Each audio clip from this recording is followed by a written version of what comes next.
कृपा करो मुझ ऊपरे सुख निधि सहजानंद। गुण तमारा गाववा बुद्धि आपजो सुख कंद। गुण तमारा गाववा बुद्धि आपजो सुख कंद। स्वामी नारायण साक्षात् अक्षर पुरुषोत्तम। सर्वेभ्यं परमां शांतिं आनंदम सुखमर्पयेत्। श्री स्वामिनारायण भगवाननी जय। अक्षर पुरुषोत्तम महाराजनी जय। गुणातीतानंद स्वामी महाराजनी जय। प्रमुख स्वामी महाराजनी जय। प्रगट गुरु हरि महंत स्वामी महाराजनी जय। सूरत अक्षरधाम महोत्सवनी जय। सियावर रामचंद्र भगवाननी जय। दरेक दिव्य हरिभक्तों ने चातुर्मास कथा श्रवणना 10मा दिवसना जय स्वामी नारायण। छेल्ला आपणे 9 दिवसथी चातुर्मास संबंधित आपणे कथा श्रवणनो लाभ लई रह्या छीए। दररोज आपणे अलग अलग विषयों पर वातो करी रह्या छीए। गई काले रविवाરના દિવસે આપણે સ્વામિનારાયણ મહામંત્રનો એ પ્રતાપ અને મહિમા અને એવા ચમત્કારિક પ્રસંગોની વાતો કરી હતી કે જે સ્વામિનારાયણ નામ લેશે તેના બધા પાતક બાળી દેશે। તો પાપ કર્મો તો સ્વામિનારાયણ મહામંત્રથી બળી જાય, પરંતુ દરેક પ્રકારની વિપરીત પરિસ્થિતિમાં સ્થિર આપણને રહેતા સ્વામિનારાયણ મહામંત્ર એ શીખવે છે। અને ખરેખર મૂંઝવણ આવે તો સ્વામિનારાયણ સ્વામિનારાયણ મહામંત્રનું ભજન કરવું જેથી મૂંઝવણ ટળી જાય। એ ગુણાતીતાનંદ સ્વામીએ પણ પોતાની વાતની અંદર કહ્યું છે ને એ આપણે સમજવાનો પ્રયત્ન પણ કરેલો હતો। હવે આજે આ 10મા દિવસે ચાતુર્માસ કથા શ્રવણની અંદર આમ તો આપણા જીવનની અંદર જો સૌથી વધુ આપણને હેરાન કરતો હોય, જે સૌથી વધુ પાવરફુલ સ્વભાવ હોય અને એ કયો સ્વભાવ છે? માન, કહેતા કે અહંકાર, કહેતા કે ઈગો। અને એટલે જ તે બ્રહ્મ સ્વરૂપ યોગીજી મહારાજે માનને સુપ્રિટેન્ડન્ટ પ્રકૃતિ કહી છે। હવે આપણામાં માન છે કે નથી એ ક્યારે ખબર પડે? તો આમ તો આપણને કોઈક ભૂલ બતાવે, ક્યારેક ટોકે, અથવા તો કોઈક આપણું માને નહીં તો આપણે એને સામે કહી દઈએ છીએ, નો બોલવાનું પણ બોલી નાખીએ છીએ અને એની સાથે સંબંધ પણ આપણે બગાડી નાખતા હોઈએ છીએ। તો બસ આ બધાય કારણો જ્યારે ઊભા થાય ત્યારે સમજી લેવાનું આપણામાં માન છે, આપણામાં અહંકાર છે અને એટલે જ તે આપણે એ વિનમ્રતાથી દાસ ભાવે એ આપણે વર્તન કરી શકતા નથી। તો હવે આ માનને ટાળવા માટે આપણે શું કરી શકાય? હવે બીજો આપણને પ્રશ્ન થાય કે આ માનને કંઈ ખાઈ તો શકાય નહીં, પણ આ માનને આપણે સમજી શકાય કે ખરેખર એના લીધે પ્રશ્નો કેવા થાય છે। એમાંથી ઉગરવા માટે જો આપણે વચનામૃત પાસે જઈએ, જો આપણે સ્વામિનારાયણ ભગવાનના વચનોને આપણે યાદ કરીએ અને અંતરમાં ધારીએ તો અવશ્ય આ બધાય પ્રશ્નોના જવાબો એ મેળવી શકાય છે। તો લોયાનું એક 16મું વચનામૃત છે અને એ વચનામૃતનું મથાળું જ એવું છે કે વાસના કુઠિત અને નિર્મૂળ થયાનું। વાસનાથી આપણે બહાર થવું છે, નિર્મૂળ થવું છે। જો મૂળિયા હોય ને, આપણને પણ ખ્યાલ છે કે અત્યારે વરસાદની અંદર હવે કોઈ કાંટા વાવવા જતું નથી, બોવડી વાવવા જતું નથી, પણ આપોઆપ ઉગી નીકળે છે। કેમ? કારણ કે એના બૂળ થૂથાર્યા ને એ અંદર પડેલા છે। એ આપણને ઉનાળામાં ખ્યાલ ન આવ્યો, કેમ? વરસાદ ત્યારે નહોતો, પરંતુ અત્યારે આપણને ખ્યાલ આવ્યો। તમે જુઓ કે આખી દુનિયાની અંદર જ્યાં વરસાદ પડે ત્યાં આમ લીલી હરિયાળી જેવું આમ ચાદર આમ ઓઢે જેવું થઈ જાય છે, પણ એનું કારણ શું? અંદર એ મૂળિયા પડેલા છે। પણ આપણે નિર્મૂળ થવું છે, વાસનાથી પર થવું છે। તો આ જ વચનામૃતની અંદર સદગુરુ મુક્તાનંદ સ્વામીએ શ્રીજી મહારાજને એક પ્રશ્ન પૂછે છે અને એ પ્રશ્ન કયો હતો કે મહારાજ માન કઈ રીતે ટળે? જો આ એ જ સદગુરુ મુક્તાનંદ સ્વામી છે કે જેમને 5 અનાદિ તત્વોના પ્રશ્નનો જવાબ આપેલો હતો। આ એ જ મુક્તાનંદ સ્વામી છે કે શ્રીજી મહારાજ કરતા 23 વર્ષ મોટા છે। આ એ જ મુક્તાનંદ સ્વામી છે કે જે ખપ અને મુમુક્ષુતા માટે પોતે બ્રહ્મચર્યનું પાલન, એવા ગુરુ ન મળ્યા મરવા માટે પોતે તૈયાર થઈ ગયા હતા। તો એ મુક્તાનંદ સ્વામીએ પ્રશ્ન આ પૂછ્યો ત્યારે શ્રીજી મહારાજે શું જવાબ આપ્યો કે જો ભગવાનનું મહાત્મ્ય જો અતિશય સમજતો હોય ને તો માન ન આવે. અને ખરેખર જો આપણે ભગવાનનો યથાર્થ મહિમા જ આજે સમજવો છે. આપણે મહિમામાં શું શું સમજવાનું છે, આ માન કઈ રીતે ટળે, અને આ બધું જો આપણે સમજી લઈએ ને તો આપણને ખ્યાલ આવે. કારણ કે આ જ વચનામૃતની અંદર શ્રીજી મહારાજે એ ઉદ્ધવજીનું પણ એ દ્રષ્ટાંત આપ્યું છે, ગોપીઓનું પણ દ્રષ્ટાંત આપ્યું છે. કારણ કે જો સંબંધવાળાનો પણ ભક્તનો જો મહિમા આપણે સમજીએ તો આપણને યથાર્થ રીતે આ સત્સંગનું સુખ આવે, ભગવાનનું સુખ આવે અને સત્પુરુષનું પણ સુખ આવે છે. તો ખરેખર મહારાજ એ જ કહે છે કે માને કરીને છે ને સંતનો અભાવ આવે છે. અને એ આપણે પ્રથમ તો શ્રવણ કરીએ અને ત્યારબાદ સમજવાનો પ્રયત્ન કરીએ કે આ માનને ટાળવા માટે આપણે શું કરવું જોઈએ, શું શું આપણે ભગવાનના મહિમામાં પણ સમજવાનું છે. તો મુક્તાનંદ સ્વામીએ શ્રીજી મહારાજને પ્રશ્ન પૂછ્યો છે કે હે મહારાજ, એ માન કેમ ટળે? ત્યારે શ્રીજી મહારાજ બોલ્યા છે કે જે ભગવાનનું મહાત્મ્ય અતિશય સમજતો હોય તેને માન ન આવે. કેમ જે જુઓ ને ઉદ્ધવજી કેવા ડાયા હતા ને નીતિશાસ્ત્રમાં કુશળ હતા ને દેહે કરીને રાજા જેવા હતા, પણ જો ભગવાનનું મહાત્મ્ય સમજતા હતા તો ગોપીઓને વિશે ભગવાનનો સ્નેહ જોઈને તેની આગળ પોતાનું માન ન રહ્યું અને એમ બોલ્યા છે કે એ ગોપીઓના ચરણની રજ જેને અડતી હોય એવા જે વૃક્ષ લતા તૃણ ગુચ્છને હું કંઈક થાવ. અને તુલસીદાસે પણ કહ્યું છે કે તુલસી જાકે મુખન સે ભૂલે નિકસે રામ, તાકે પગ કી પહેન્યા મેરે તન કી ચામ. તો એમ જેને ભૂલે પણ ભગવાનનું નામ મુખથી નિસરે તેને અર્થે પોતાના શરીરના ચર્મના જોડા કરાવી આપે તો તે ભગવાનના ભક્ત હોય ને ભગવાનનું નિરંતર નામ સ્મરણ ભજન કીર્તન વંદન કરતા હોય અને જો ભગવાનનું મહાત્મ્ય સમજતા હોય તો તેને આગળ શું માન રહે? ન રહે. માટે માન ટાળવું હોય તો સમજવાનું છે ભગવાનનો મહિમા, પણ મહાત્મા સમજ્યા વિના તો માન જતું નથી. તે સારું, જેને માન ટાળવું હોય તેને ભગવાનનું ને સંતનું મહાત્મ્ય સમજવું. જો અહીંયા શ્રીજી મહારાજે આપણને બે દ્રષ્ટાંત આપ્યા. બે દ્રષ્ટાંતની આપણે હમણે વાત કરીએ વિસ્તૃત. એક તો ગોપીઓ અને ઉદ્ધવજીનું દ્રષ્ટાંત આપ્યું. બીજું દ્રષ્ટાંત એ તુલસીદાસજીને જે ભક્તનો મહિમા, જે સંબંધ હતો. તુલસીદાસ શું કહે છે? તુલસી જાકે મુખન સે ભૂલે નિકસે રામ, તાકે પગ કી પહેન્યા મેરે તન કી ચામ. આમ કઈ ભૂલમાં તે કોઈ રામનું નામ લઈ લે ને તો એના અર્થે બોલો પોતાના શરીરના ચર્મના જોડા કરાવી આપે. આવો તુલસીદાસ રો ને જે ભગવાનના ભક્તનો ભક્ત રહ્યા એ આવી રીતે નામ સ્મરણ કરતા હોય, અભક્ત હોય ને તો એનો મહિમા એટલો બધો સમજતા. તો આજે આપણે આ માન ટાળવા માટે ભગવાનના નો મહિમા, ભગવાનના ભક્તનો જે મહિમા એને યથાર્થ રીતે કઈ રીતે જાણી શકાય. પણ પ્રથમ તો આપણે એ સમજવું પડશે કે આ ખરેખર આ માન રહ્યું એ સુપ્રિટેન્ડન્ટ પ્રકૃતિ છે કે નથી, અને આ શત્રુ છે કે નથી. જેમ અહમ મમત્વ હોય, બીજા બધા સ્વભાવો છે, તો એમ માન પણ શત્રુ છે કે નથી. તો જો નિષ્કુવાન સ્વામી તો સર્વે સ્વભાવોમાં જીતી ન શકાય ને એવો કોઈ મોટો દોષ હોય ને તો એ માનને જ ગણાવે છે.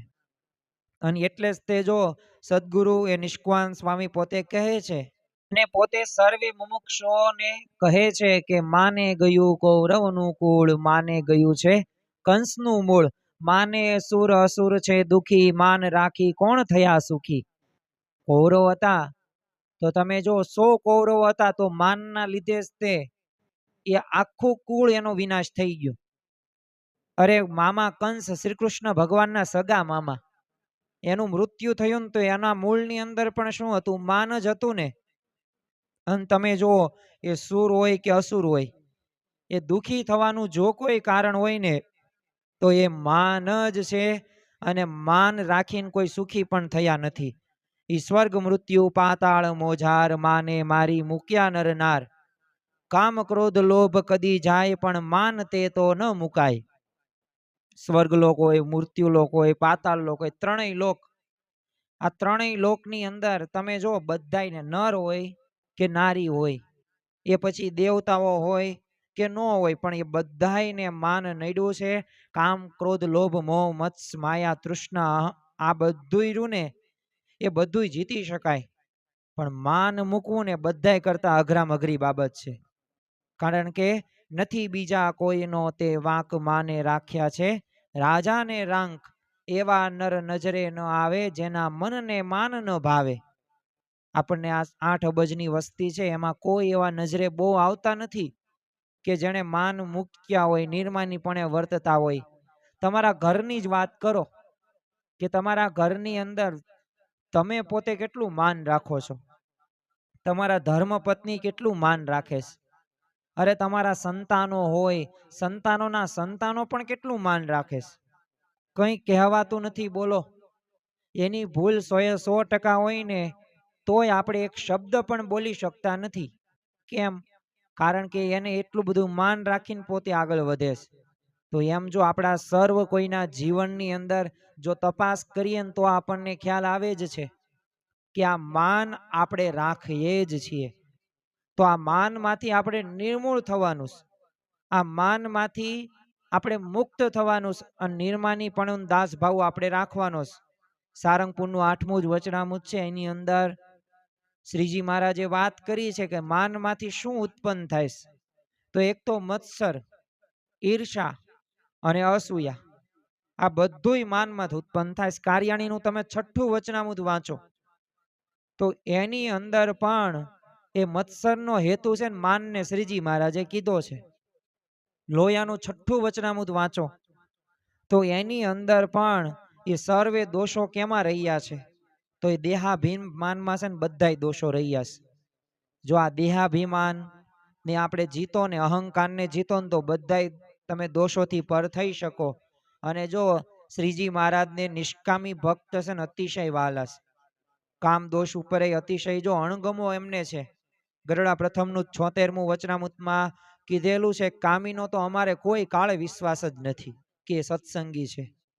એમ છતાંય તે જ્યારે માની અને કામી જો બે દોષોમાં મહારાજને વધુ ઘાતક દોષ જણાતો હોય ને તો એ જો કોઈ બાબત હોય ને તો એમાં પહેલા નંબર ઉપર આપણું માન આવે છે. જે આજના આપણા ચાતુર્માસની અંદર કથા શ્રવણનો મધ્યવર્તી વિચાર છે, માન જે સુપ્રિન્ટેન્ડન્ટ પ્રકૃતિ છે. યોગી બાપા વારંવાર કહેતા, અને આ વાક્ય હું આજના દિવસે 7 થી 8 વખત બોલીશ, કારણ કે છે જ તે.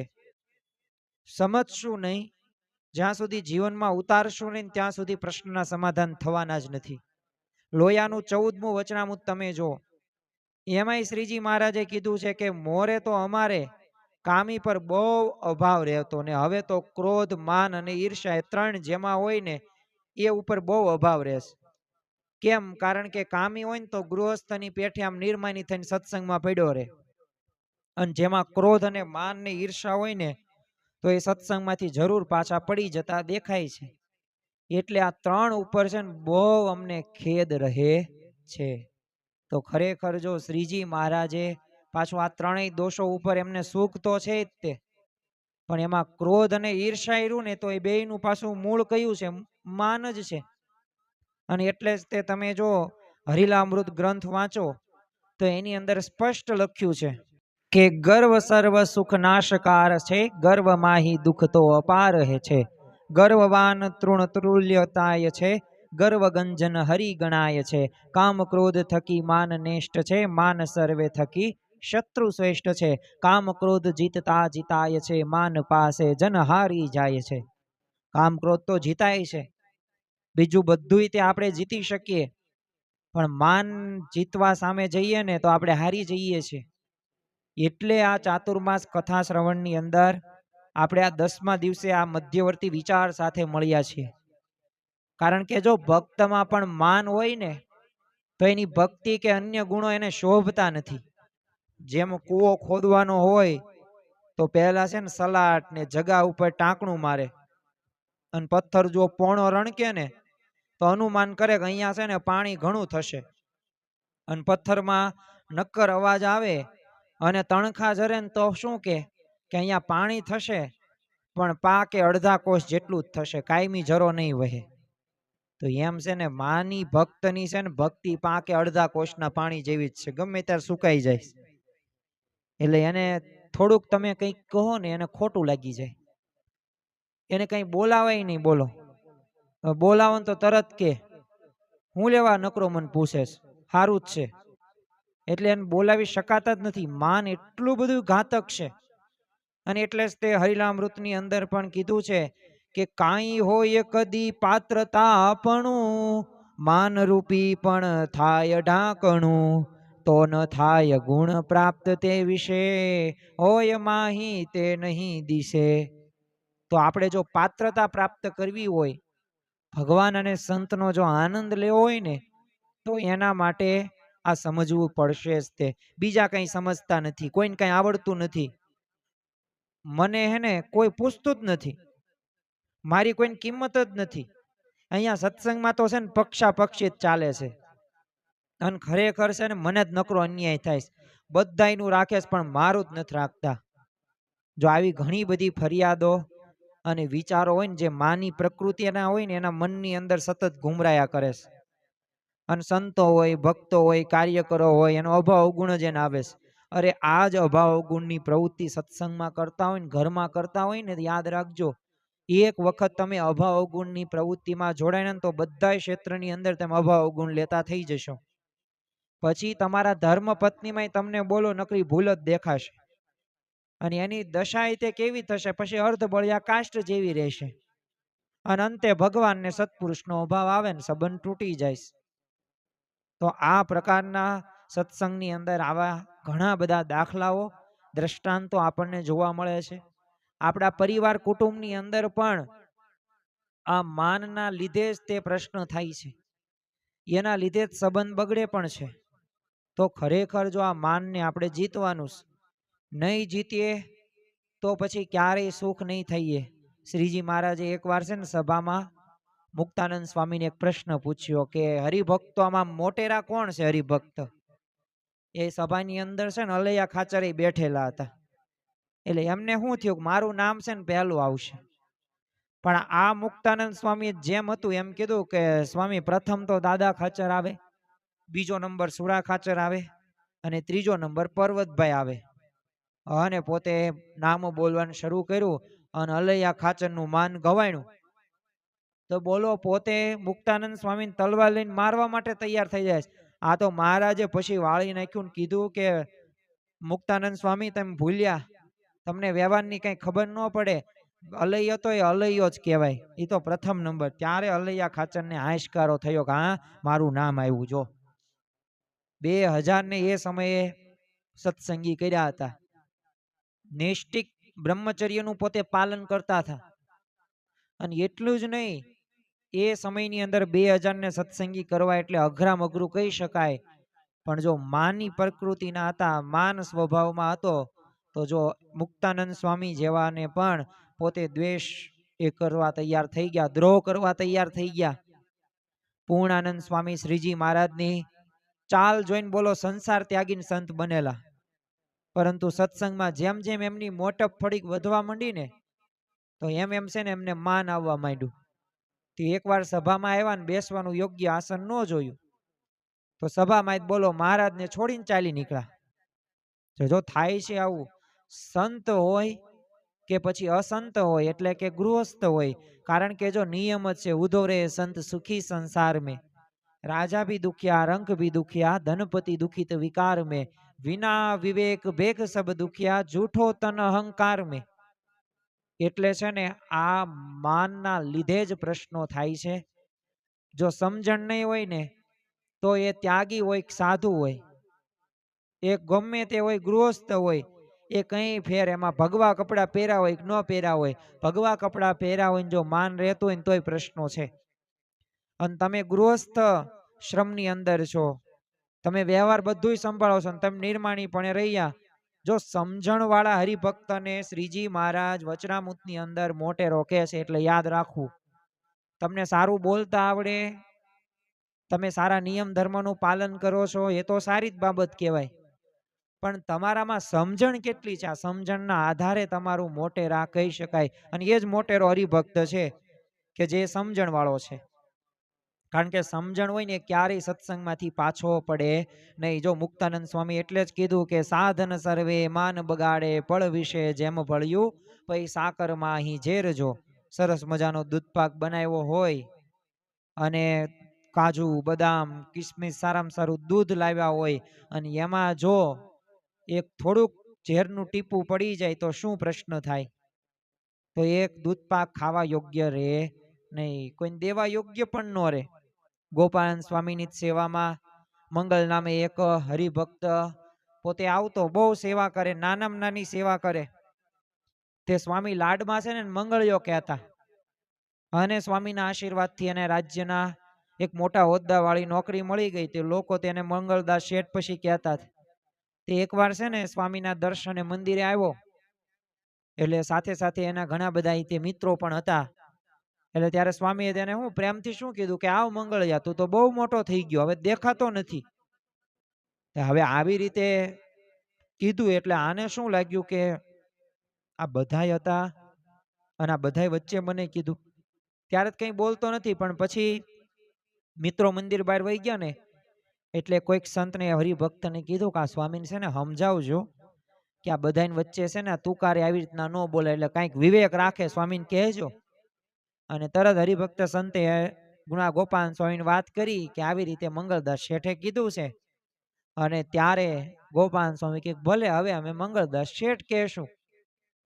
અને પછી તો એને દ્રષ્ટિ જો સવળી હતી ને ઊંધી પડી, દ્રષ્ટિ ફરી અને બધા અધિકાર જતા રહ્યા અને પાછો મંગળિયો થઈ ગયો. પણ જો ખરેખર આવા ભક્ત માટે એ જે સદગુરુ નિષ્કુળાનંદ સ્વામી પોતે 64 પદીની અંદર પોતે વર્ણન કરે છે કે જેને ગણ્યો પોતામાં ગુણ જાણ્યું હું પણ છું કોઈ કામ નો રે, ત્યારે કહો ને વધ્યો કોણ લેતા આશરો સુંદર શામ નો રે. જ્યારે કરી દીનતા ત્યાગ અંગે લીધો અહંકાર ને, ત્યારે મળ્યો માયાને લાગ ખરો કરવા કુંવાર રે. પછી પ્રભુ પામવા કાજ જે જે કર્યું હતું આ જગમાં રે, તે તો સર્વે ખોયો સાજ પડ્યો ઠાવકો જઈ ઠગમાં રે.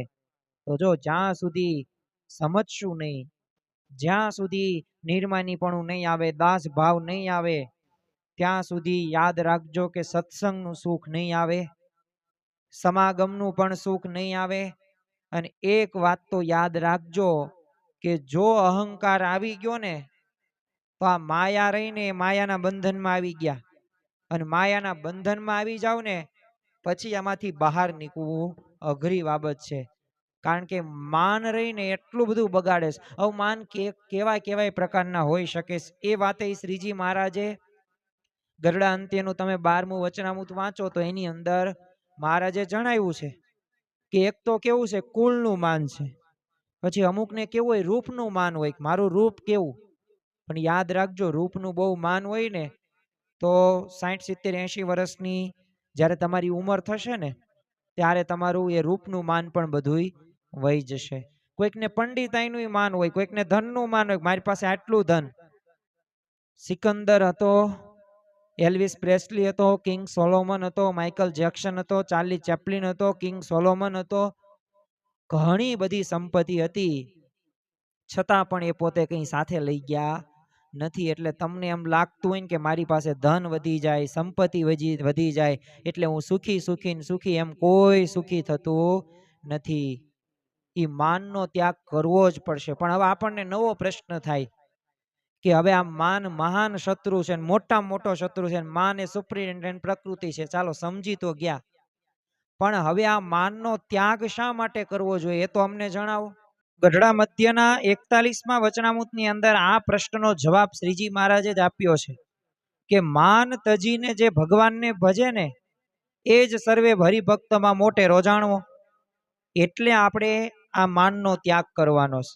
પ્રથમનું તમે 56મું વચનામૃત જુઓ તો એની અંદર પણ શ્રીજી મહારાજે વાત કરી છે કે જેણે માનનો ત્યાગ કર્યો છે ને એવા નિર્માની ભક્તમાં મોટા ગુણ આવે છે, અને અભિમાન રહિત ભક્તમાં એ જ્ઞાન, વૈરાગ્ય અને ભક્તિ એ આકાશ સરખા બળવાન થાય છે. એટલે મુક્તાનંદ સ્વામીએ કીધું છે કે હું ટળે હરી ઢુકડા તે ટળાય દાસે રે.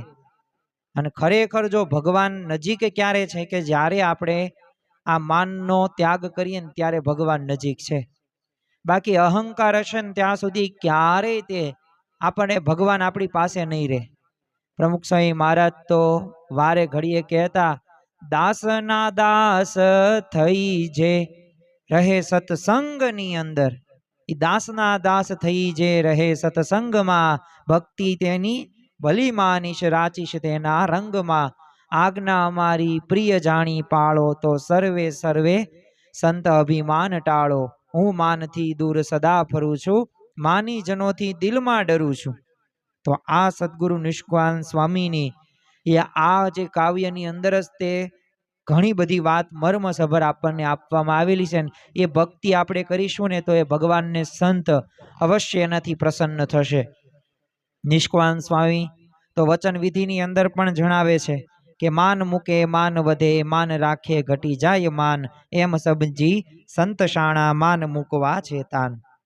તો એ માન મૂકવાનું જ છે. જેમ કોઈ વ્યક્તિને ટાઇફોઇડ કે ઝેરી મેલેરિયા થયો હોય તો એને ટાળવા માટે આમ તત્પર થાય. કારણ કે શું? રોગથી થતા નુકસાન અને તંદુરસ્તીના લાભનું ચિત્ર એના મગજમાં સ્પષ્ટ છે. બસ એ જ રીતે જો માનથી થતી હાનિ અને નિર્માનીપણાના લાભ વિચારીને એ ત્યાગ કરવા આપણે પણ છે ને કટિબદ્ધ થવાનું છે.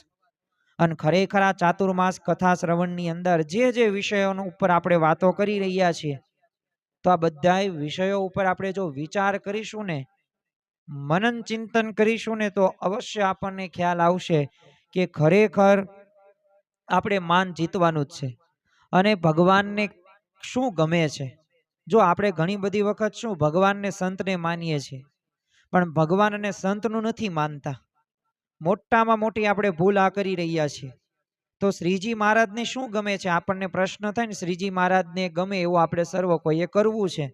ભગવાનને સંતને ગમે એવું કરવું છે. કેમ? ભગવાનને સંતને રાજી કરવા છે. તો શ્રીજી મહારાજને શું ગમે છે? તો શ્રીજી મહારાજને નિર્માનીપણું ગમે છે, દાસ ભાવ ગમે છે.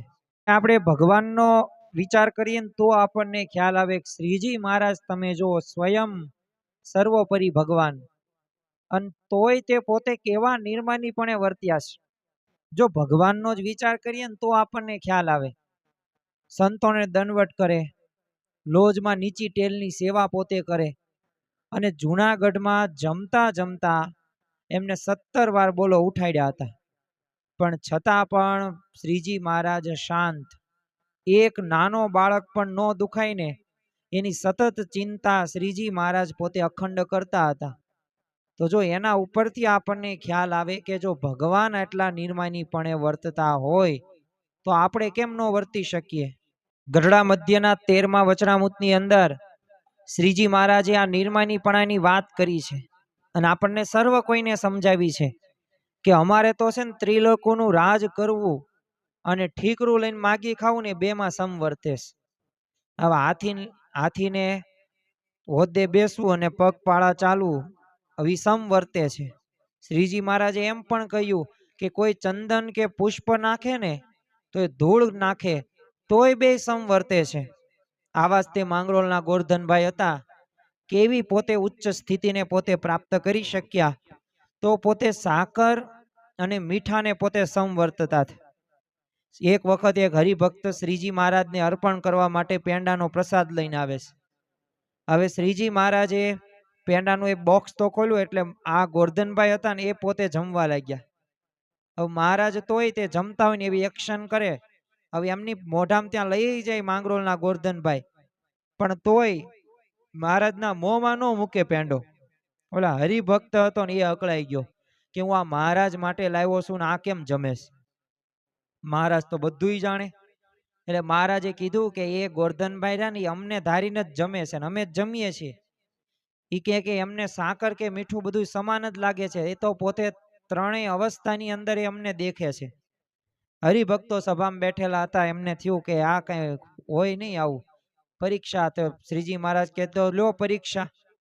અને એક એક થાળીની અંદર એક સાકર લાવવામાં આવે છે અને એક મીઠું લાવવામાં આવે છે. અને ગોરધનભાઈને શ્રીજી મહારાજે કીધું જમો. પ્રથમ તો સાકર જમી ગયા. હરિભક્તોને આશ્ચર્ય ન થયું. પછી જે રીતે સાકર જમ્યા હતા ને એવી જ રીતે એ મીઠું પણ પોતે જમી ગયા. બોલો, સમવર્તતા, કોઈ પણ પ્રકારના મુખની અંદર એમનો ભાવ ફેર હતો નહીં. અને ત્યારે બધા હરિભક્તોને થયું કે વાત તો સાચી, શ્રીજી મહારાજ કહે છે ને એવા જ આ ભક્ત છે. એક વખત પોતે નદી કિનારે જતા હતા ને ત્યાં પોતે કપડાં ધોવા માટે, તો એક બાળકને પોતે ખંભે ઉપર રાખીને તે પોતે લઈ ગયા. હવે ઓલો બાળક રડે, પણ આ ગોરધનભાઈ તો મૂર્તિનું પોતે ધ્યાન, કારણ કે ત્રણેય અવસ્થા સ્વપ્ન, જાગ્રત અને સુષુપ્તિમાં ભગવાનને પોતે દેખતા. એટલે એમને ખ્યાલ નહીં કે આ કપડાની જગ્યાએ બાળક મેં ઉઠાવી લાવ્યો છે. કોઈક બધા હરિભક્ત બધા હતા આજુબાજુ, બધા લોકોએ કીધું કે ગોરધનભાઈ જાગો, આ કોણ છે? કપડાં નથી, આ બાળક છે. પછી ગોરધનભાઈને ખબર પડી કે આ લે. તો જો આવી સ્થિતિ પોતે પ્રાપ્ત કરી શક્યા, તો આ સમવર્ત થાય છે. આવી સ્થિતિ આપણી પણ આવે છે. જો માન ટાળવાનો ઉપાય છે ને, શ્રીજી મહારાજે પોતે સાક્ષાત નિર્માનીપણાની મૂર્તિ હતા. એટલે તેઓ જો સ્વાનુભાવથી માન ટાળવાનો ઉપાય બતાવે તો એ તો સાચો જ હોય ને. અત્યારે કેવું સમાજની અંદર થોડીક બુકો વાંચીને કે થોડાક શાસ્ત્રનો અભ્યાસ કરીને પોતાની ફિલોસોફી કે તત્વ બધી ધારા હોય, તત્વ ચિંતા, એ બધું રજૂ કરી નાખે છે. તત્વજ્ઞાન જેને પણ કહેવામાં આવે છે. પણ શ્રીજી મહારાજે તો અનુભવ કર્યો છે. શ્રીજી મહારાજ તો પોતે નિર્માનીપણે વર્તન કરી શકતા હતા અને એમને કરેલું છે. એટલે એમને જે ઉપાય બતાવ્યા છે ને, એ ઉપાય જો આપણે અમલમાં લાવીએ તો આપણને યથાર્થ એનો લાભ થાય છે. પ્રમુખ સ્વામી મહારાજ એટલે જ કહે છે કે જેના નિર્માની ભગવાન, તેના જનને કેમ જોઈએ માન. હવે આપણે આ ચાતુર્માસ કથા શ્રવણના 10મા દિવસે આપણે માન ટાળવાના ઉપાયોની વાત કરીએ. કારણ કે જો આપણે દરરોજ જે કથા શ્રવણ કરી રહ્યા છે ને, એ કથા શ્રવણની અંદર પ્રશ્ન પણ છે, પ્રસંગો પણ છે. શ્રીજી મહારાજ ગુણાતીત ગુરુ પરંપરાના પ્રસંગો દ્વારા, આશીર્વચનો દ્વારા આપણા બધા પ્રશ્નોનું સમાધાન પણ કરવામાં આવે છે. તો હવે આ માન ટાળવાનો ઉપાય શું છે? એ માન કઈ રીતે ટળે? તો એ પ્રશ્ન છે ને સદગુરુ મુક્તાનંદ સ્વામી પૂછે છે. અને આ સદગુરુ મુક્તાનંદ સ્વામી પોતે પાછા નિર્માનીપણાની મૂર્તિ હતા. શ્રીજી મહારાજ કરતા 23 વર્ષ મોટા હતા. અને એટલું જ નહીં, રામાનંદ સ્વામીના પ્રથમ પંક્તિના શિષ્ય એ આ સદગુરુ મુક્તાનંદ સ્વામી હતા. ખપ અને મુમુક્ષુતાની મૂર્તિ આ મુક્તાનંદ સ્વામી હતા. છતાંય તમે જો નીલકંઠ વર્ણીએ લોજમાં આવીને તરત જ તે જે સુધારો કર્યો, મુક્તાનંદ સ્વામી સભા કરતા, તેમાં બાઈઓ અને ભાઈઓ બધા ભેગા બેઠા છે. એટલે નીલકંઠ વર્ણીએ જોયું, પાછા વહી ગયા. મુક્તાનંદ સ્વામી જાય, કેમ આમ?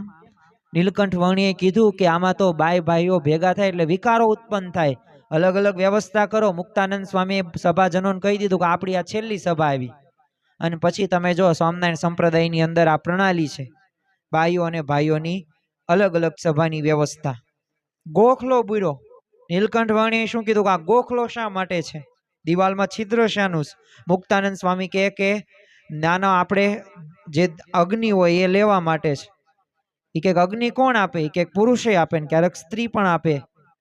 એ કે આ દિવાલમાં છિદ્ર નથી, આ ધર્મમાં છિદ્ર છે, આને બુરાવો, ગોખલો બુરાવ્યો. આ બધી વ્યવસ્થા કરી સદગુરુ મુક્તાનંદ સ્વામીએ સહર્ષ સ્વીકાર કર્યો છે. અરે રામાનંદ સ્વામીએ પોતાના સ્થાને નીલકંઠ વર્ણીને ગાદી ઉપર બેસાડ્યા ને, તો એનો હૃદયથી સ્વીકાર કરો ને, એ જ નિર્માણપણાની ચરમ સીમા કહેવાય. બાકી તો કેવું થાય, આ 1.5, 2, 3 વર્ષનો આવ્યો નવજુવાન યુવાનને તમે આવી રીતે ગાદી સોંપો છો? વિચાર તો કરો, 23 વર્ષ હું મોટો છું ને તમે મારી પરીક્ષા લઈને, હું પાસ થયેલો છું, હું ખપ અને મુમુક્ષુતા વાળો છું, અખંડ બ્રહ્મચર્ય મેં પાલન કર્યું છે, અને આ બધા વિદ્યાભ્યાસ ને શાસ્ત્રોનું જ્ઞાન મારી પાસે કેટલું છે, અનુભવ કેટલો છે. જો આપણને આવો વિચાર આવે, મુક્તાનંદ સ્વામીને 1% પણ વિચાર આવતો નથી કે મારથી આ 23 વર્ષ નાનો આ યુવાન છે, છતાં પણ નીલકંઠ વર્ણીને ગાદી સોંપી ત્યારે સહર્ષ સ્વીકાર કરે છે. હા, એમના મનમાં થોડાક શંકા સમાધાન હતા, કારણ કે મહારાજે પાછા એવા પ્રકરણો પણ કરેલા, સમાધિ પ્રકરણો અને એવા નિયમો ને બધી વાતો, એટલે એમને બીક લાગતી કે આ ઉદ્ધવ સંપ્રદાય રહ્યો તો એ પછી આવી રીતના આમથી આમ વેર વિખેર ન થઈ જાય. એટલે એમને બીક. પણ રામાનંદ સ્વામી દર્શન આપીને કીધું કે હું રહ્યો ને, હું તો ડુગડુગી વગાડનારો છું, ખરો ખેલ ભજવનાર તો આ છે અને એ સહજાનંદ સ્વામી છે. આ પ્રકારની પ્રતીતિ કરાવી તો ખરેખર જો પોતે અહમ શૂન્ય હતા છતાં પણ ક્યાંક માનનો સૂક્ષ્મ અંશ પણ ન રહી જાય ને એ માટે તેઓ પ્રશ્ન પૂછે છે. એટલે આપણે હમણાં શરૂઆતમાં જે આપણે વચનામૃતનું જે શ્રવણ કર્યું ને એની અંદર જે મુક્તાનંદ સ્વામીએ પ્રશ્ન પૂછ્યા ને આવો એક પ્રશ્ન જ પૂછ્યા. વચનામૃતની અંદર સૌથી વધુ જો કોઈએ પ્રશ્ન પૂછ્યા હોય તો આ સદગુરુ મુક્તાનંદ સ્વામી હતા. 92 થી 93 પ્રશ્ન પૂછ્યા. બધુંય હોવા છતાં પણ બધાય પ્રશ્નો એમને પૂછ્યા છે આપણા બધાય વતી. એટલે આપણે એમનો આભાર માનવો પડે. જેમ આપણે અર્જુનનો આભાર માનીએ છીએ ને, શ્રીમદ ભગવદ્ ગીતા જે 18 અધ્યાય ને 700 શ્લોક આપણને પ્રાપ્ત થયા શ્રી કૃષ્ણ ભગવાનની એ પરાવાણી, એવી જ રીતે આ વચનામૃતની અંદર અમુક પ્રશ્નનો તો જવાબ એ જે આપણને મળ્યા છે ને મુક્તાનંદ સ્વામી, થેન્ક્સ ટુ મુક્તાનંદ સ્વામી આપણે એમ કહી શકીએ, આભાર માનવો જોઈએ. અને ખરેખર માન ટાળવાનો જે એકમાત્ર ઉપાય કયો તો એકમાત્ર ઉપાય છે ભગવાનના મહાત્માનું યથાર્થ જ્ઞાન. આપણને જ્યારે પ્રશ્ન પૂછે ને તો આપણી તો ફિલોસોફી તૈયાર જ હોય. માન કઈ રીતે ટળે? કાંઈ નહીં, દરરોજ કથા વાર્તા સાંભળો, મંદિરે દર્શન કરવા જાજો, 5 માળા ફેરવજો. એટલે આપણે તો આવા જવાબ દઈ જ દઈએ. અને એવરી ઇન્ડિયન ઇઝ ફિલોસોફર. દરેક ભારતીય તત્વચિંતક છે એટલે એની પાસે કંઈક ને કંઈક તો સલાહ સૂચન હોય જ તે. અને પોતાના મતનું છે ને પોતે પ્રતિપાદન કરવા માટે એ સામેવાળા વ્યક્તિનું મતનું એટલું બધું ખંડન કરી નાખે ને એને ખ્યાલ ન આવે. કારણ કે માની વ્યક્તિ હોય ને, અહંકારી પુરુષ, એ પછી સામેવાળા વ્યક્તિને ન જોવે, પોતાનું જ જોવે. કારણ કે માન જ એટલું ભરેલું છે. પણ આ આપણે માનને ટાળવું છે. બધાયમાં માન છે. હું અહીંયાથી બોલું છું ને તો મારામાં પહેલા માન છે, તમારામાંય માન છે, ને આ માનને આપણે ટાળવાનું છે. તો આ માનને ટાળવા માટે ભગવાનના મહાત્માનું સંપૂર્ણ યથાર્થ જ્ઞાન આપણે કરવાનું છે. ભગવાનના મહાત્મા વગર જો માન ટાળવું બહુ કઠણ છે. ભગવાનના મહિમા વિના માન ટાળવા માટે તમે ગમે એટલા સાધન કરો પણ એ બધામાં કેવું છે, બકરું કાઢવા જતા ઊંટ પેસે ને એવું છે. વિશ્વામિત્ર હતા ને ઋષિ, પોતે મહા તપસ્વી ઋષિ હતા, પોતાને આમ બ્રહ્મનિષ્ઠ માને. ઘણી બધી વખત કેવું થાય, થોડુંક વધુ જાણકારી માહિતી આપણી પાસે હોય ને એટલે આપણે એમ માનીએ આપણી જાતને કે આ એમ બ્રહ્માસ્મિ, એટલે હું કંઈક છું. એટલે આ વિશ્વામિત્રને એવું થઈ ગયું કે હું તો બ્રહ્મનિષ્ઠ છું. આવું માન આવી ગયું. અને પોતાનું તપનું માન એમને રહેતું. એટલે એવો છે ને વશિષ્ઠ ઋષિને મળવા જાય. અને જ્યારે જ્યારે મળે ને ત્યારે આ વશિષ્ઠ ઋષિ પાછા કેવા, એમને શું કે બ્રહ્મનિષ્ઠ નો કે રાજર્ષિ કહીને જ સંબોધે. તે બોલો આનાથી વિશ્વામિત્ર ઋષિને એટલો બધો અહંકાર ઘવાણ્યો ને કે વશિષ્ઠના 100 દીકરા મારી નાખ્યા. કેટલું તપ કર્યું છતાંય તપથી માન ટળ્યું ન ટળ્યું. એમ તમે ગમે એટલી માળા ફેરવતા હોય, ગમે એટલું નામ સ્મરણ કરતા હોય, ગમે એટલી પૂજામાં તમે કલાકો કલાકો પસાર કરતા હોય, પણ જો અહંકાર નહીં જાય ને ત્યાં સુધી તમને ભગવાનનો યથાર્થ મહિમા સમજવા નહીં મળે. 7 હોનાનું મળશે ને, આમ દેખાતું હશે તમને, અનુભવાતું હશે, પણ તોય ત્યાં જઈ શકશો નહીં. કેમ? તમારું માન, અહંકાર. એટલે આ માને બધાયનું બગાડ્યું છે. આ માનથી આપણે બચવાનું છે. દુર્વાસા ઋષિ કેવા સમર્થ હતા, છતાંય તમે જો પોતાનું માન અને માનમાંથી ઉત્પન્ન થતા ક્રોધને પોતે ન બાળી શક્યા. ચિત્રકેતુ રાજાને આપણું નામ આપણે સાંભળેલું છે. આ ચિત્રકેતુ રાજાને કેટલી સ્ત્રીઓ હતી, આપણે તો એ કોઈને એ સચવાતા નથી. પણ આ ચિત્રકેતુ રાજાને કરોડ સ્ત્રીઓ હતી. બોલો કેટલી? કરોડ. 1 કરોડ સ્ત્રીઓ હતી. અને આ 1 કરોડ સ્ત્રીનો એને ત્યાગ કરી નાખ્યો, કામ ત્યાગ નાખ્યો. પણ જે ત્યાગ કર્યો ને એનું માન આવી ગયું. એ જે પ્રસંગ બન્યો એ આપણને ખ્યાલ છે, શિવજી અને પાર્વતીનો. અને કીધું કે મેં આટલી કરોડ સ્ત્રીઓના એક સ્ત્રીનો, જો આ પ્રકારનું એને માન આવી ગયું, અસુર થઈ ગયો. એટલે જ તે તુલસીદાસજી શું કહે છે, કનક તજ્યો કામિની તજ્યો તજ્યો ધાતુ કો સંગ. કનક તજ્યો કામિની તજ્યો તજ્યો ધાતુ કો સંગ. તુલસી લઘુ ભોજન કરી જીવે માન કે એ રંગ. એ પૈસાનો ત્યાગ થઈ જાય, ધનનો પણ ત્યાગ થઈ જાય, સંપત્તિનો પણ ત્યાગ થઈ જાય, પણ છે ને માનનો ત્યાગ કરવો ને એ બહુ અઘરામાં અઘરી બાબત છે. અને ખરેખર ગરડા મધ્યનું 41મું વચનામૃત તમે વાંચો તો એની અંદર માનમાંથી અદ્ભુત સ્વાદ આપણને આવે છે. ભલે પોતાના હાનિ થાય તોય બોલો માણસ માન મૂકી નથી શકતો. જે કૂતરું હોય ને એ સૂકા હાડકાને આમ એકાંતમાં લઈને ખાઈશ. હવે એનાથી છે ને એનું મોઢું આમ છોલાઈ જાય, લોહી નીકળે. બોલો પોતાનું લોહી કૂતરો એ પીવે છે, એને આનંદ માને છે. બોલો. અને એવું છે ને માનનું પણ છે. આપણને એમ લાગતું બરોબર બધું ચાલે છે, પણ ખરેખર બરાબર બધું ચાલતું નથી. એ તમારા માન કે અહંકારના લીધે ચાલે છે. અને એના લીધે તમે ભગવાન જેવો આનંદ અને ભગવાન જેવો સુખ એ નહીં લઈ શકો. એ સ્થિતિ સુધી તમે પહોંચી જ નહીં શકો. ભક્ત હોય ને તો પણ જો માન રૂપી હાડકાન મૂકી નથી શકતો. એક પ્રસંગની વાત કરીએ એટલે આપણને વિશેષ પ્રતીતિ થાય. રામાયણના યુદ્ધની અંદર લક્ષ્મણજીને મૂર્છા આવી. હવે એને ભાનમાં લાવવા માટે ની ઔષધિ માટે તમે જો કે હનુમાનજી જે પર્વત ઉપર ઔષધિ હતી તે આખો પર્વત લઈને આકાશમાં ઉડતા ઉડતા લંકા તરફ જતા. અને રસ્તામાં એમને આ અંગે માન આવી ગયું અને આના લીધે તે એ પ્રકારની પરિસ્થિતિનું સર્જન થયું. તો આ જે પ્રશ્ન બન્યો તે એના મૂળની અંદર પણ એ માન હતું. એટલે જ તે જો સદગુરુ નિષ્કાન સ્વામી પણ એ ભક્ત ચિંતામણી ગ્રંથની અંદર એ પોતે લખે છે કે ઘર તજી જાય કોઈ વન એકાંતે બેસી કરે ભજન, અન્ન મૂકી ફળ ફૂલ ખાય પણ માન તે તો ન જાય. કોઈ જ્ઞાની થઈ કરે જ્ઞાન, કોઈ ધ્યાની થઈ ધરે ધ્યાન, કોઈ ભક્ત થઈ ગુણ ગાય પણ માન તે તો ન તજાય. સર્વે મરે છે માન ના માર્યા, સર્વે મરે છે માન ના માર્યા, માન આગળ કંઈક હાર્યા, એવા માનને મેલી મહંત ભાવે ભજે છે શ્રી ભગવંત.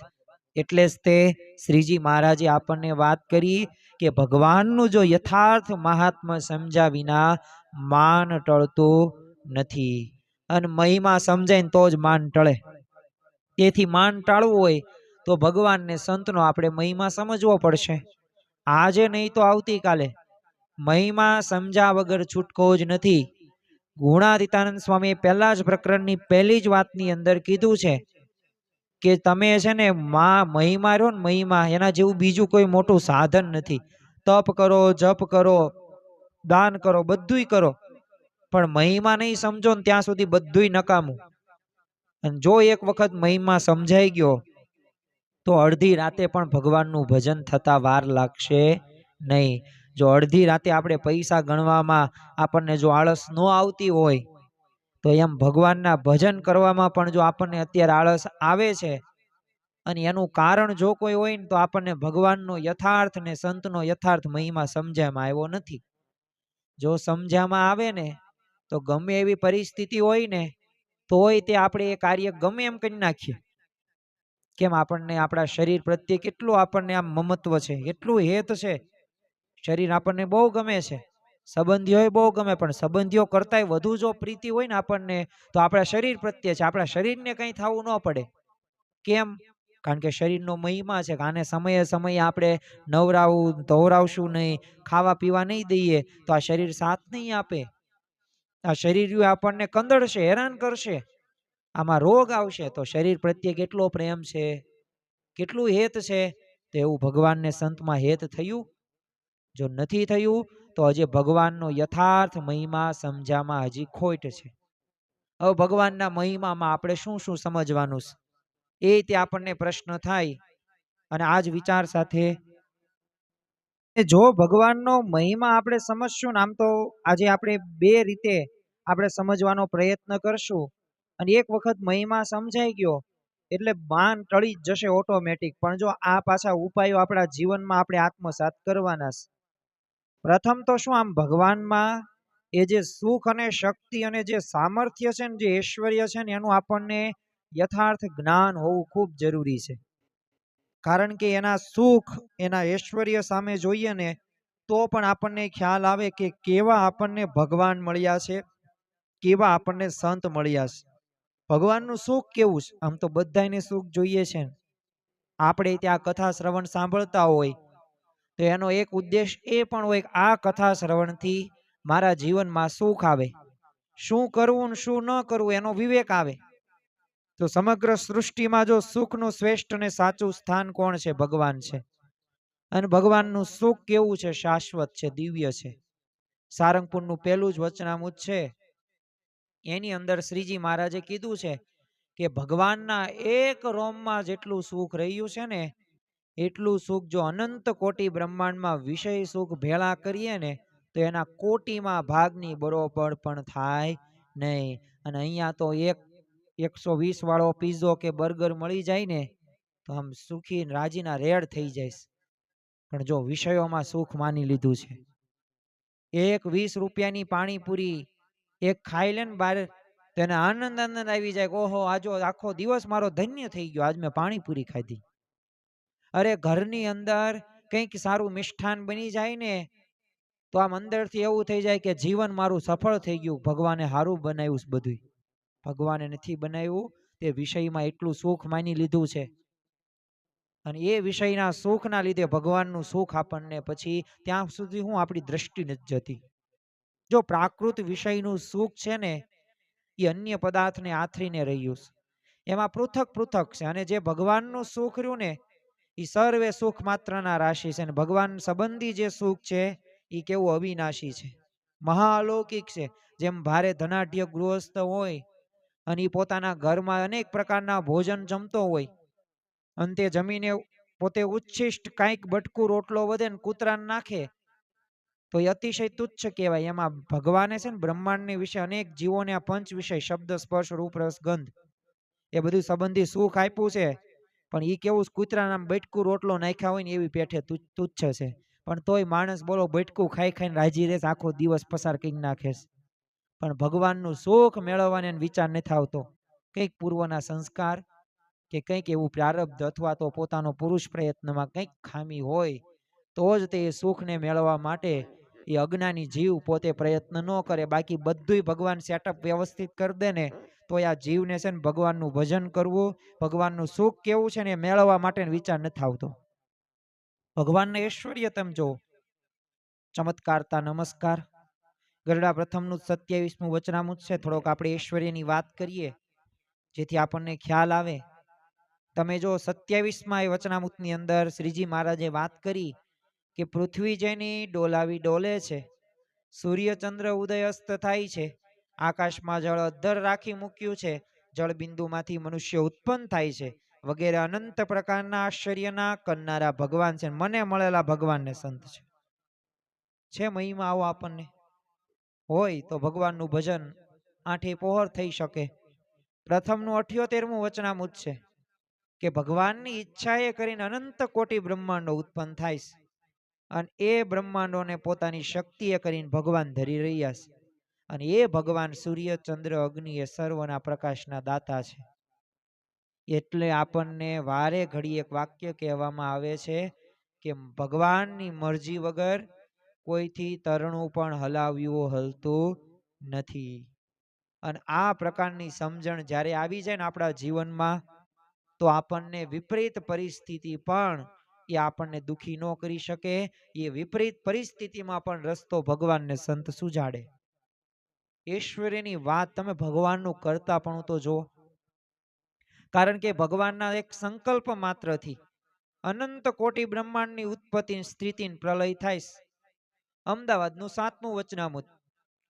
આજ તો આપણને એવું જ થતું હશે આજના 10મા દિવસનું આ ચાતુર્માસ કથા શ્રવણની અંદર કે મહારાજે આવું બધું વચનામૃતની અંદર કીધું. આવું તો અમારે ક્યારે ધ્યાનમાં જ નથી આવ્યું. પણ વાંચીએ તો ધ્યાનમાં આવે ને. નથી વાંચતા. શરૂઆતમાં ગુજરાતી આરંભે સુરા, પછી સુરસુરિયા. શરૂઆતમાં નિયમનું આપણે પાલન કરીએ છીએ. જો આ એક સમજણની વાત છે કે આપણે જે નિયમ લઈએ એ બરાબર રીતે નિયમનું પાલન કરીએ અને એ બધું આપણે દરરોજ એક વચનામૃત 5 સ્વામીની વાતો વાંચીએ તો અવશ્ય આપણને આ બધા વાક્યો આપણને દરરોજ આપણા છે ને મન ને હૃદયમાં આપણને તરત ભટકાય, અથડાય. કારણ કે એમાં લખ્યું છે કે અનંત કોટી બ્રહ્માંડની ઉત્પત્તિ સ્થિતિ પ્રલય થાય છે. અમદાવાદનું 7મું છે, એની અંદર શ્રીજી મહારાજે વાત કરી કે હું કેવો છું, તો મારા પગને અંગૂઠે કરીને પૃથ્વી ડગાવું તો અનંત બ્રહ્માંડની પૃથ્વી ડગવા લાગે. સર્વ બ્રહ્માંડની ઉત્પત્તિ સ્થિતિ ને પ્રલય એનો કરતા પણ હું જ છું. એમના વચનમાં વિશ્વાસ છે આપણને? જો હોય તો એમનું ઐશ્વર્ય છે, એમનો મહિમા છે. દરરોજ આનો વિચાર કરો તમે. સૂર્ય દરરોજ દેખાય છે, પાણી દરરોજ પીવીએ છે, આપણે આપણા સંતાનોને દરરોજ મળીએ છીએ, તો ત્યારે વિચાર કરો કે આ મારું સંતાન છે, જળના બૂંદમાંથી આનું સર્જન થયું છે, આને બનાવનાર ભગવાન છે. તો અમે કંઈ કર્યું જ નથી, એ ભગવાન જ સર્વ કરતા હરતા છે. આ વિચાર કરીએ ને, સૂર્યને જોઈએ તો વિચાર આવે, ઓહો, બધા આખી સૃષ્ટિનું આમ કહેવાય ને, વનસ્પતિ ઉગે સૂર્યપ્રકાશના લીધે. વિજ્ઞાન વાંચ્યું હોય, ભણ્યા હોય, ખબર હોય વનસ્પતિ ખોરાક બનાવવા મુખ્ય જવાબદાર પાણી છે, વાત સાચી. ખાતર છે, વાત સાચી. જમીન એટલે કે માટી પણ છે, પણ સૂર્યપ્રકાશની હાજરીમાં એ બનાવે છે, પ્રકાશ સંશ્લેષણની ક્રિયા દ્વારા. આપણે જમીએ છીએ ને, 3 ટાઈમ જમીએ ને, ત્યારે એક દિવસ તો વિચાર કરીએ, એક ટાઈમ કે આ હું જે બટેકાનું શાક ખાઉં છું, કે આ રીંગણાનું શાક ખાઉં છું, ને આ રીંગણા જે વનસ્પતિમાં જે ઉગે છે ને છોડ, એને આપનાર સૂર્ય છે, ને સૂર્ય બનાવનાર એનું કરતા હરતા ભગવાન છે. કરો વિચાર. આજુબાજુ દરેક પદાર્થોમાંથી, દરેક વસ્તુમાંથી કંઈક પ્રેરણા પ્રાપ્ત કરો તો ઓટોમેટિક આપણને ભગવાનનો મહિમા સમજાઈ જાય. અને આવા ભગવાનની તુલનામાં આપણું જ્ઞાન, આપણું બળ, આપણું સુખ, આપણું ડાપણ કેટલું? કાંઈ નહીં. જેમ લાખોપતિને પોતાના ધનનો અહંકાર હોય, પણ જ્યાં અબજોપતિને જુએ ને તો તરત અહંકાર ઓગળી જાય. ભૂપેન્દ્રભાઈ મોટા જ તે, વાત સાચી, પણ નરેન્દ્ર મોદી સાહેબ આવે તો આપણને વિશેષ કહેવાય ને. આપણા ગામની અંદર ધનાઢ્ય વ્યક્તિ હોય, પોતે કરોડોપતિ હોય, અંદાજિત એની 50 કરોડની વસ્તી, આમ કહેવાય ને સંપત્તિ હોય, ને સંપત્તિ એટલી બધી હોય જાજી, 50 કરોડ. કેટલી? 50 કરોડ, અડધો અબજ થાય. પણ એલન મસ્ક આપણે ત્યાં આવે તો કેટલું એમનું માન વધી જાય. એ 50 કરોડ બોલો ભૂલાઈ જાય, ઓલો એલન મસ્ક રહ્યો ને એ, કારણ કે દુનિયાનો સર્વશ્રેષ્ઠ ધનાઢ્ય એ વ્યક્તિ એ છે પોતે. કેટલો એનો મહિમા વધી જાય. ગામડાનો સરપંચ, વડાપ્રધાન આગળ કેવો નિર્માની થઈ જાય. કલેક્ટર છે, જિલ્લાનો રાજા, વાત સાચી, પણ મુખ્યમંત્રી સામે. બસ એવી જ રીતે ભગવાનના સુખ, ઐશ્વર્યો કરતા પણ એ સામર્થ્યનો વિચાર આવે ને તો માન ટળી જાય છે. શાસ્ત્રીજી મહારાજ કહેતા, શ્રીજી મહારાજને કરતા માનીને કાર્ય કરો તો ભાન ન લાગે. અને આપણે તો શું, ગમે એ કાર્ય કરીએ ને, મેં આમ કર્યું ને એટલે આમ થયું. આ હવે હે બીજી વખત આવી બુદ્ધિ દોડાવવાની થાય છે. આની સલાહ લઈ લો તો કામ થઈ જાય. પણ ભગવાનની ક્યારેય સલાહ લીધી? બસ ત્યાં જ આપણે ટૂંકા પડીએ છીએ. પણ જો આપણી ગુણાતીત ગુરુ પરંપરા આપણી સમક્ષ આદર્શ છે. યોગીજી મહારાજ તમે જો, પ્રમુખ સ્વામી મહારાજ, મહંત સ્વામી મહારાજ, એમને શ્રીજી મહારાજના મહિમાનું યથાર્થ જ્ઞાન હતું ને એટલે સદાય કાળ નિર્માની પોતે રહી શકે છે. અને અત્યારે મહંત સ્વામી મહારાજ રહેશે. માનમાં ફૂલાતા નથી ને અપમાનમાં પોતે કરમાતા નથી. હ્યુસ્ટનમાં તે સ્વામીશ્રીની હાજરીમાં એમનો અદ્ભુત એક મહિમા વિવેક સાગર સ્વામીએ ગાયો. એટલે એક ભાવિકે છે ને સ્વામીશ્રીને પૂછ્યું કે આપની હાજરીમાં આપના આટલા વખાણ કરે છે, તો તમને માન નથી આવતું? ત્યારે સ્વામીશ્રીએ શું કીધું કે આપણે કંઈ કરતા હોઈએ તો માન આવે ને, આપણે તો શું, એ જ તે બધું હું જ કરું છું, હું જ કરું છું, કંઈ આપણે કરતા નથી, પણ આપણને પાસે માન જતું નથી. અને ત્યારે એવું કીધું કે આપણે કંઈ કરતા હોઈએ તો માન આવે ને. ભગવાન જ કરતા છે, એમની મરજી વિના આપણે શેકેલો પાપડ પણ ભાંગી ન શકીએ, તો માન ક્યાંથી આવે? તો જો ખરેખર આ પ્રકારનો વિચાર, બીજો પ્રશ્ન પૂછો, આપને આવો વિચાર ક્યારે આવે છે? અને હવે આપણને જરા પ્રશ્ન પૂછે, બસ અઠવાડિયે એક વખત આવે, વર્ષે એક વખત આવે, જ્યારે કથા વાર્તા સાંભળીએ ને ત્યારે. પણ સ્વામીશ્રીએ શું કીધું કે એ વિચાર ટળતો જ નથી. તો જો અખંડ એ વિચાર રાખ્યો ભગવાનનો સર્વ કરતા હરતાપણાનો. અને એટલે જ સદગુરુ મુક્તાનંદ સ્વામી એ આવા સંત માટે શું કહે છે કે સબ ગુણ પૂરન પરમ વિવેકી, ગુણ કો માન ન આવે. બધાય ગુણો એમનામાં છે. જો પોતામાં રહેલા આવા અનંત ગુણો ને સ્વામીશ્રી વિસરી શકે, એનું કારણ છે ભગવાનનો યથાર્થ મહિમા. તો આવો ભગવાનનો યથાર્થ મહિમા આપણે સમજવાનો છે. છેલ્લી એક વાત કહીને પૂરું કરીએ આજનું આ પ્રવચન. તો બીજી એક વાત આપણે સમજવાનું છે, ભગવાનની દુર્લભતાનો વિચાર. અદિતાનંદ સ્વામી પોતાની વાતની અંદર કીધું છે ને કે દુર્લભમાં દુર્લભ ભગવાન આપણને મળ્યા છે, નથી ઓળખાતા ભગવાનને આ સંત. પણ જો આપણે ભાગ્યશાળી કહેવાય. વડતાલમાં છે ને 4 પાટીદારો આવેલા અને મહારાજ નામ ચરણાવિંદના 16 ચિહ્નો જોઈને કીધેલું તમારા ચરણ સામે જોઈએ છીએ ને ત્યારે આમ તમે ભગવાન જણાવશો, પણ આમ મુખારવિંદ સામે જોઈએ ને તો આમ મનુષ્ય જેવા લાગો. અને ત્યારે શ્રીજી મહારાજે શું કીધું સમજજો, આ વાક્ય આજની આ ચાતુર્માસ કથા શ્રવણની અંદર આ મહિમા આ વાક્યને દરરોજ વાગોળજો. શ્રીજી મહારાજે કીધું કે વિરાટ બ્રહ્માએ આ 4 ચરણની સ્તુતિ 50 વર્ષ અને 1.5 પહોર દિવસ ચડ્યો ને ત્યાં સુધી કરીને ત્યારે આ ચરણ પૃથ્વી ઉપર આવ્યા. ચાલો થોડીક વાત કરીએ, બહુ વિશેષ વાત નથી કરવી. ખગોળ ભૂગોળ વચનામૃતની અંદર બધાય મુદ્દાઓ આપવામાં આવેલા છે. હવે આપણને પ્રશ્ન થાય કે આ વિરાટ બ્રહ્માનો એક દિવસ એટલે કેટલું? તો આ વિરાટ બ્રહ્માના એક દિવસમાં આપણા 8 અબજ અને 64 કરોડ વર્ષ ચાલ્યા જાય. એટલો મોટો એનો દિવસ છે વિરાટ બ્રહ્માનો. અને હવે કેટલા વર્ષ એમને કર્યું છે ચરણાવિંદની સ્તુતિ? 50 વર્ષ અને 1.5 પહોર. કેટલા બધા વર્ષો વહી જાય. આવા દુર્લભ આપણને શ્રીજી મહારાજ મળ્યા. આ મારું વાક્ય નથી, શ્રીજી મહારાજે પોતે કહ્યું છે. તો આને આપણે સમજીએ નહીં તો મહિમા યથાર્થ રીતે જીવનમાં ઉતારીએ તો ખરું. અને ખરેખર નિષ્કુળાનંદ સ્વામી એટલે જ તે ભગવાનની જો દુર્લભતા વર્ણવતા કહે છે, કિયા જીવ કિયા જગદીશ જાણો, જુજવીએ જાત રે મર આપીએ સો શીશ તોય વણ મળ્યાની વાત છે રે, કિયા કીડી કરી મેળાપ ભેળો થાવા ભારે ભેદ છે રે, કિયા પૂર્ણ પુરુષોત્તમ આપ કિયા જીવ જેને બહુ કેદ છે રે. તો એટલે મહંત તો વારંવાર કે ક્યાં કીડી ને ક્યાં હાથી, મેળાપ થાય જ નહીં. બોલો, અશક્ય વાત છે ને. આપણને એવા ભગવાનને સંતની પ્રાપ્તિ થઈ ગઈ. વર્ષોના વર્ષો તપ કરે ને તોય આવા ભગવાનને આવા સંત ન મળે. અરે મહિનાઓ સુધી પણ મંદિરોમાં રહે ને તો એ ભગવાનને સંત ઓળખાય નહીં. એવા ભગવાન અને સંત એ આપણને છતી દેહે આપણને ઓળખાઈ ગયા. ગમે એટલા સાધનો કરો ને પણ આ ભગવાનનો યોગ થવો ને બહુ દુર્લભ છે. આપણે સર્વ કોઈ અનુભવીએ છીએ. વૃંદાવનમાં લક્ષ્મીચંદ શેઠ મહાદાનેશ્વરી મુમુક્ષુ હતા, છતાંય શ્રીજી મહારાજે શું કીધું? આ જન્મે એમને અમારો યોગ થાય એવા એના પુણ્ય નથી. તો હવે આપણે તો આ જન્મે ભગવાનને સંત મળી ગયા તો આપણે તો બહુ પુણ્યશાળી આત્મા કહેવાય ને. બસ ગર્વ રાખો, શાબાશી આપો. અને શાબાશી નહીં આપો ને તો મહારાજ શાબાશ નહીં કે. આમ તો શ્રીજી મહારાજે વચનામૃતની અંદર છે ને 2 વાર શાબાશ એવો શબ્દ ઉચ્ચાર્યો છે. 2 વાર કયા વચનામૃતમાં એનો મને ખ્યાલ નથી અત્યારે, પણ કેમ એક વખત શાબાશ કીધું એમને 2 વખત? તો મહારાજે કીધું કે વિષયોમાં જો ઘણી વખત આપણે પડી જઈએ છીએ ને કામ ક્રોધ લોભની અંદર, તો મહારાજે એવું કીધું કે કંઈક ઉદાહરણ દ્વારા હું તમને સમજાવું. દાખલા તરીકે આપણે લસણ ડુંગળીનો નિયમ લે, આપણે ખવાય નહીં. હવે આપણે લસણ ડુંગળી ખાઈ લીધું, આમ તો ખાતા નથી પણ મિત્રોના કહેવાથી ખાઈ લીધું. પછી આપણને અંતરદ્રષ્ટિ થઈ કે આ મારે ખોટું થઈ ગયું, હવે ફરી વખત હું ધ્યાન રાખીશ. અને ફરી વખત તમે પ્રયત્ન કરો ને ફરી વખત તમે નિયમમાં સારધાર રીતે પાર પડો.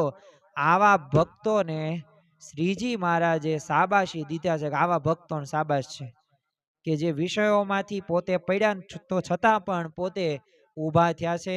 ફરી વખત ભગવાન સમક્ષ, આમ કહેવાય ને ત્રાટક, ભગવાન સામે ત્રાટક એટલે કે ગમે એમ થઈ જાય.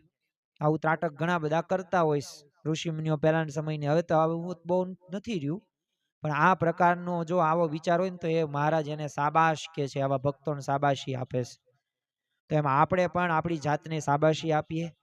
કારણ કે ભગવાનનો મહિમાનો વિચાર હોય ને તો જેને જેને એમનો યોગ થયો છે તો એ પણ મહાભાગ્યવાળા જ કહેવાય. અને એમના આવા સંબંધવાળા સંતો હોય, ભક્તો હોય, બાળકો હોય તો એનો મહિમા આપણે સમજવાનો છે. દાસત્વપણું દીનપણું તો જ આવશે, એનો પક્ષ તો જ રહેશે, તો જ તે આપણને એના અર્થે ઘસાવાથી ભાવના આપણને પ્રગટ થશે. કાર્યની 9મું વચનામૃત છે એની અંદર શ્રીજી મહારાજે વાત કરી કે જેના હૈયામાં ભગવાનની ભક્તિ હોય ને એટલે ભગવાનનો યથાર્થ મહિમા હોય ને એને ભગવાનના ભક્ત સામે કોઈ પ્રકારની આંટી કે રીસ બંધાય જ નહીં. ઉદ્ધવજી ગોપીઓનું દ્રષ્ટાંત શ્રીજી મહારાજે 5 થી 6 વચનામૃતની અંદર આપ્યું છે, પણ એમાં સમજવાનું શું છે કે તુલસી જાકે મુખન સે ભૂલે નિકસે રામ, તાકે ભક્તિ પહેન્યા મેરે તન કી ચામ. ભૂલમાં કોઈ અભક્ત હોય ને રામ નામ લેશે ને તો મારા શરીર હોય ને એના ચામડાના હું જોડા કરીને એને પહેરાવું, એટલું માન સન્માન આપું. તો જે મંદિરે આવતો હોય, જે ભજન કરતો હોય, જે સેવા કરતો હોય એનો આપણે અભાવ ગુણ લેતા હોય તો આપણા જેવો મૂર્ખમાં મૂર્ખ બીજું કોઈ ન કહેવાય. યોગીજી મહારાજે બંધિયામાં યુવકોને દંડવટ કર્યા, પોંડિચેરીમાં હરિભક્તોના સામાનની પ્રદક્ષિણા કરી, આફ્રિકામાં યુવકોના કપડા ધોઈ નાખ્યા. પ્રમુખ સ્વામી મહારાજને પણ જો સંતો હરિભક્તોનો આવો મહિમા હતો. દેવચડીના ગામડાના સામાન્ય હરિભક્ત નાનજી આતાને પણ પગે લાગે.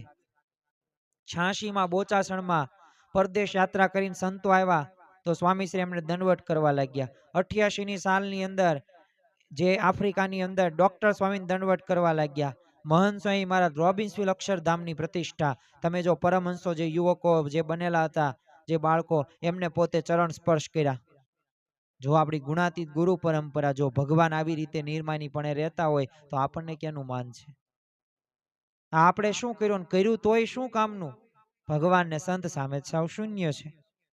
અરે બોચાસણમાં તમે વિચાર તો કરો, મૂતરડી સાફ કરવામાં પ્રમુખ સ્વામીમાં જે નાનપ ન અનુભવી અને આપણને તરત સુખ ચડી જાય. વિશ્વભરની અંદર મહંત સ્વામીનું કેટલું માન સન્માન, કેવા ભવ્ય મંદિરો, મહોત્સવો, છતાંય ક્યારેય બોલો એમ નથી કીધું, અહંકાર નથી આવ્યો. તમે જો મિશન રાજીપો 315 સંસ્કૃતમાં એ સત્સંગ દીક્ષાના એ શ્લોકો 15,666 બાળકોએ તૈયાર કર્યા. એક વખત અભિવાદન થઈ ગયું, પછી મહંત સ્વામી એમ નથી બોલ્યા કે કા 1 વર્ષમાં થઈ ગયા ને, મેં તો 10,000 કીધું, થયા ને દોઢા બધાય 15,666. એમ થાય, જો મારા સંકલ્પથી આમ થઈ જાય. નથી અહંકાર, નથી હુંકાર નથી. અને આપણે તો 5 રૂપિયા થોડુંક વધુ કમાણી કરી નાખી હોય, અથવા તો કંઈક સેવા થોડીક વધુ કરી નાખી હોય, અથવા તો 2-5 સલાહ સૂચન આપી દીધા અને એનાથી એને ફાયદો થયો હોય, તરત માન આવી જાય. કા મેં કીધું એમ કર્યું એટલે ફાયદો થયો ને, તરત આપણને માન આવે. પણ તને બુદ્ધિ, તને વિચાર આપનાર કોણ? ભગવાન ને સંત. પણ એ કરતા પણ આનો વિચાર સાઈડમાં રહી જાય છે. એટલે જ પ્રશ્નો છે, એટલે જ એવી દુઃખની અંદર આપણું જીવન પસાર થાય હોવા છતાંય પણ આપણને એકલતાપણું આપણને પીડે છે. એનું કારણ શું? ભગવાનને સંતને કરતા હરતા નથી માનતા. પોતાની જાતને, પોતાની બુદ્ધિને, પોતાના પદને, પોતાની પ્રતિષ્ઠાને, બસ એ જ પોતે હું કરવું છે. એટલે જ આ બધા પ્રશ્નો છે. તો આજના દિવસે આપણે મહારાજ સ્વામીના ચરણોમાં પ્રાર્થના કરીએ કે જે માનને ટાળવાનો જે ઉપાય, ભગવાનનો યથાર્થ મહિમા, એના પૂર્વે આપણે માન છે શું, કેમ મહાન શત્રુ છે, કેમ સુપ્રિન્ટેન્ડન્ટ પ્રકૃતિ છે, આપણે ભગવાનના મહિમામાં પણ શું શું સમજવાનું છે, એની આપણે બધી વાતો આજના દિવસે આપણે કરી છે. તો આપણે સર્વ કોઈ, મારે કે તમારે, બધાએ માનને ટાળવાનું છે. તો એ માટે આજના દિવસે આપણે એક સંકલ્પ સાથે આગળ વધીએ અને મનન ચિંતન તો દરરોજ કરીએ. માન મારે ટાળવાનું છે, મારે સુખી થવું છે, મારે ભગવાનને સંતનો આનંદ મેળવવો છે. તો એના માટે માન ટાળવાનું જ છે. તો આજના દિવસે મહારાજ સ્વામીના ચરણોમાં એ જ પ્રાર્થના કરીએ કે આ માનને ટાળવા માટે તમારો યથાર્થ મહિમા સમજીને મન કર્મ વચન સત્પુરુષમાં જોડાઈને અમે બ્રહ્મરૂપ થઈને પરબ્રહ્મની ભક્તિ કરવાના અધિકારી બની શકીએ. એ જ આજના દિવસે પ્રાર્થના. શ્રી સ્વામિનારાયણ ભગવાનની જય. સ્વામિનારાયણે નારાયણે નારાયણે, સ્વામિનારાયણે નારાયણે નારાયણે, સ્વામિનારાયણે સ્વામિનારાયણે, સ્વામિનારાયણે સ્વામિનારાયણે, સ્વામિનારાયણે નારાયણે નારાયણે, સ્વામિનારાયણે નારાયણે નારાયણ. શ્રી સ્વામિનારાયણ ભગવાનની જય. આવા જ આધ્યાત્મિક પ્રવચનો સાંભળવા માટે અમારી ચેનલને લાઈક કરો, શેર કરો અને સબસ્ક્રાઇબ કરવાનું ભૂલતા નહીં.